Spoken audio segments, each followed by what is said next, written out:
Quantitative easing has been hailed as the solution for stimulating many an economy. But does such a policy actually work today? Paul Donovan, Managing Director and Senior Global Economist at UBS Limited, doesn't think so.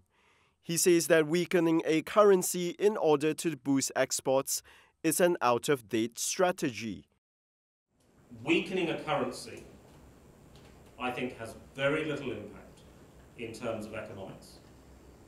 If we go back 40 years, if you go back to the 1970s, weakening a currency did boost your exports. But that's not a story that's worked for 20 years. The problem is, I think, too many politicians studied economics more than 20 years ago.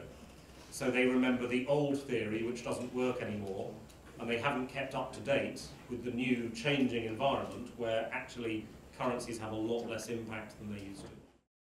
Donovan cites Japan as an example. Now, the blue line here is the change in dollar-yen. The red line is the inflation rate for Japanese exports in foreign terms. So this is the price of Japanese exports in dollars or in sterling or whatever.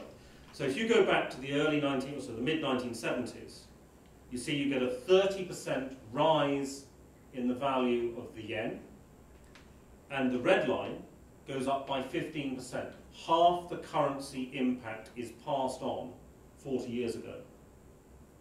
Now that what's happened recently, the yen's gone the other way, obviously, but you've had almost a 30% drop in the value of the yen, then another 15% drop in the value of the yen. That red line is flat, basically. It's hardly moved. There's no pass-through of the effects today. Donovan was speaking to the press during a roundtable discussion in Kuala Lumpur today.